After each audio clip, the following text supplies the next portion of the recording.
Yehezkiel 11. Pemimpin-pemimpin Israel dihukum.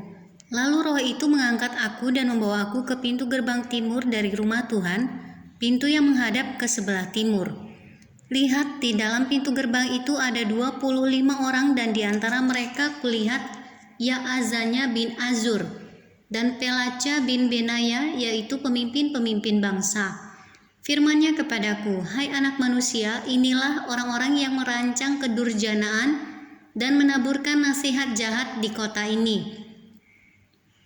Yang mengatakan, bukankah belum lama berserang rumah-rumah kita dibangun kembali? Kota inilah periuk dan kita dagingnya.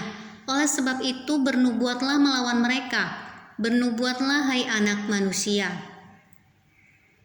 Maka roh Tuhan meliputi aku dan Tuhan berfirman kepadaku, katakanlah, beginilah firman Tuhan, kamu berkata-kata begini hai kaum Israel, dan aku tahu apa yang timbul dalam hatimu.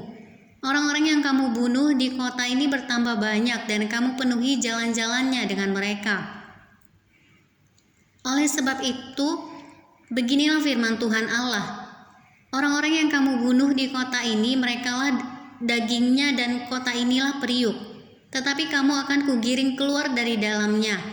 Kamu takut kepada pedang, tetapi aku akan mendatangkan pedang atasmu. Demikianlah firman Tuhan.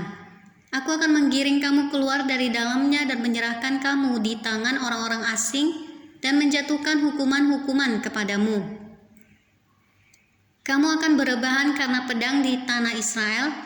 Aku akan menghukum kamu dan kamu akan mengetahui bahwa akulah Tuhan. Kota ini tidak akan menjadi periuk bagimu ataupun kamu seakan-akan daging di dalamnya. Di tanah Israel aku akan menghukum kamu. Dan kamu akan mengetahui bahwa akulah Tuhan karena kelakuanmu tidak selaras dengan ketetapan-ketetapanku dan peraturan-peraturanku tidak kamu lakukan. Bahkan engkau melakukan peraturan-peraturan bangsa-bangsa yang di sekitarmu. Maka sedang aku bernubuat, matilah Pelaca bin Benaya. Lalu aku sujud dan berseru dengan suara nyaring, kataku, aduh Tuhan Allah, apakah engkau menghabiskan sisa Israel? Janji tentang pembaharuan Israel.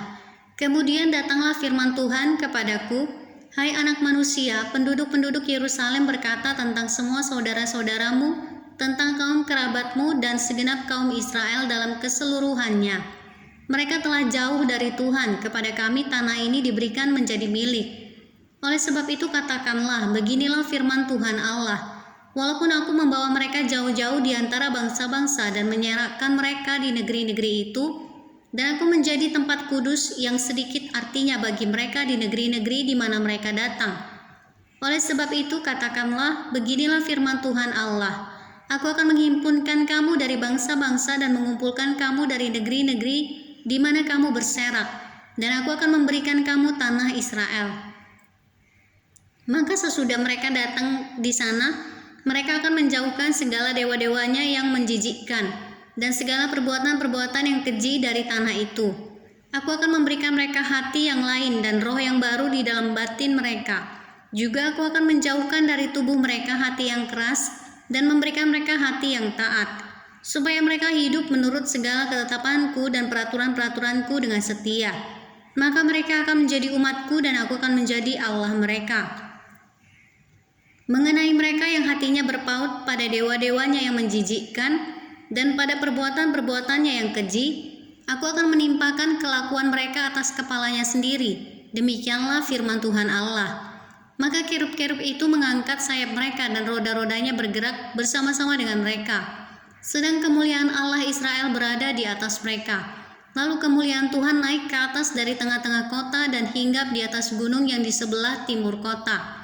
Dan roh itu mengangkat aku dan membawa aku kembali di dalam penglihatan yang dari roh Allah ke negeri Kasdim kepada para buangan.